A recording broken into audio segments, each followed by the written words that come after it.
I'm James, and today, instead of talking about what you should do, I'm going to go over some of the things that you should not be doing while you are practicing Boxe-Francaise Savate.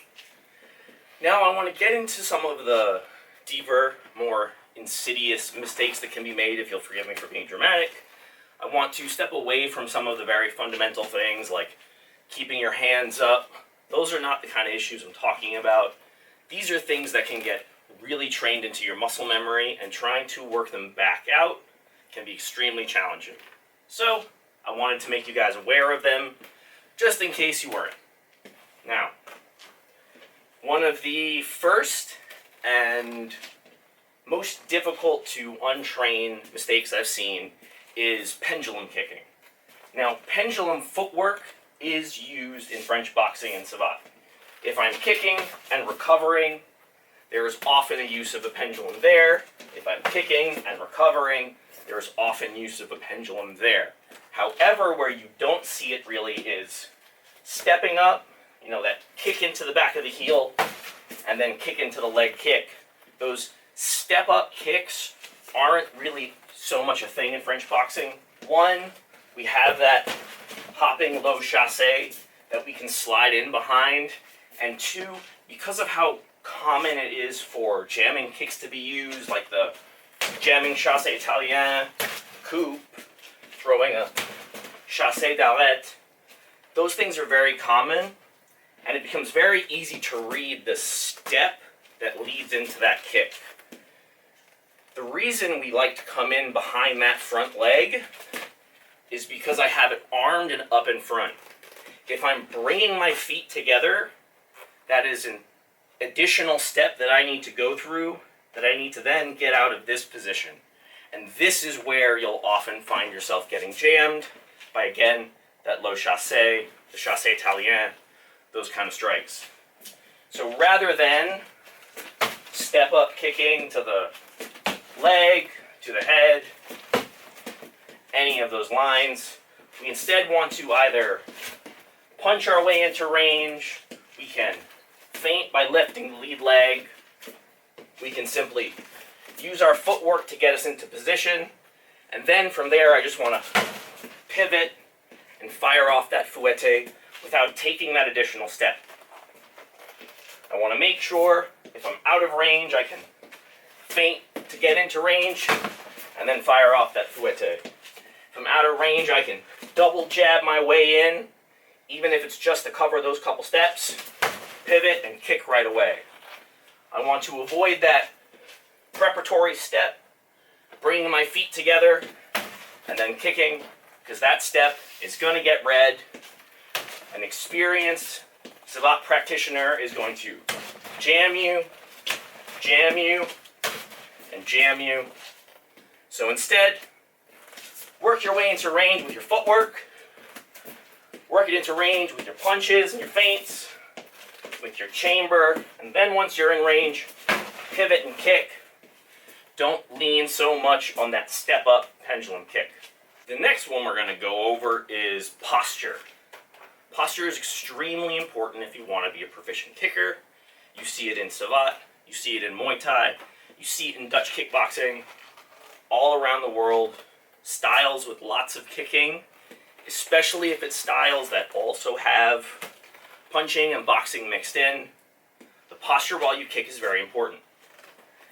There are a few reasons that I see people do this, and the thing you want to avoid is leaning back as you kick. Now, there are a whole host of reasons why people do it. In a lot of cases, it's because of lack of balance and flexibility. So they have to counterbalance themselves by throwing their head back to bring that leg up, because they don't have the mobility, don't necessarily have the flexibility. There are a lot of different reasons. But in any of these cases, if I'm throwing that fouette, I don't want to be throwing my head back. If I'm throwing my chassé frontal or my chassé lateral, I don't really want to throw my head back. I don't want to throw my head back. And one of the biggest reasons, especially in the context of French boxing and kickboxing, is I need to be able to follow up and immediately come with my punches. Whichever kick I'm throwing could be high fouettes. I need to be able to land comfortably into my stance so I can follow up with my boxing. Even if I'm further out to range, I enter in on a low chasse. I land into the other stance. I'm still right here where I can follow up. I'm not leaning way back to then come all the way back in, creating that much more inefficient movement. Because I throw my head back, it takes longer for me to get back into position to fire up my boxing offense. So the general rule of thumb is, almost all of your kicks, I want to have a nice, tall stance. My fouettes, I'm just, again, turning that hip over, firing that kick, keeping my head up as much as I can. Same on those chasse kicks, lateral, frontal, either of those. Again, good, tall, solid posture so it's easy to hit with that kick, follow up with punches. Able to hit with that kick, follow up with punches. That posture is really key, especially when it comes to having an economical follow-up and the ability to both engage immediately with your hands and also be prepared for the offense that's probably coming back your way. The last one I'm going to go over today is also one that really works its way into your training, becomes a part of your muscle memory, and becomes very difficult to untrain. And that is observing the very important other part to Savate kicking. I talked about the posture before. Now I'm going to talk a bit about your support leg.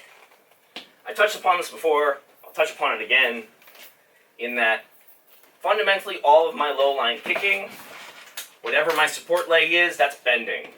If I'm throwing that low fouette, this kick is bending. Same off the rear leg, the kick is bending. If I'm throwing my chasse kicks, the leg is bent. Even on the chasse italien, this leg is technically bent. All of those low line kicks, even the coupe, this knee is bending. If I stay too tall and I just try and throw this fouette, my head is straight up and down. It's right on the center line. I'm not changing my position.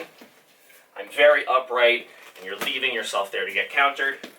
Whereas instead, if I'm pivoting, sinking out of range, it's not just that I'm getting the full power of that kick, I'm also getting my head out of that punching range, making it harder for me to be hit, so I can strike, kick, and move back out to space more safely, rather than trying to strike, kick, keeping my head up, straight on that center line, making it very easy to be countered. But that's the next thing you really want to focus on. Outside of that step-up kicking is minding that posture at the same time, and then bending that support leg. It's sort of a bring it all together, and you have polished your fundamentals of Savate kicking. Because you're minding your posture, so you're always in position to throw your follow-ups, whatever they might be. I'm making sure that I'm not telling my entries by either using my punching to work my way into range, using my feints to work my way into range, rather than giving away my plan of attack by taking that preparatory step. I want to use all those aspects instead. Again, that posture, making sure I'm here to stay in range, follow up with my strikes, stay nice, tight, ready to fire off punches or kicks, and always minding that support leg. If I'm low line, it's bent. If we're midline, it's straight. If we're high line, it's straight. Bringing all of that together, those are three major mistakes you want to avoid in your Savate training. They can really settle their ways into your style and become very hard to train out. In any case, questions, comments, please leave them down below. Thank you so much for watching. Please like, share, subscribe, and I will see you next time.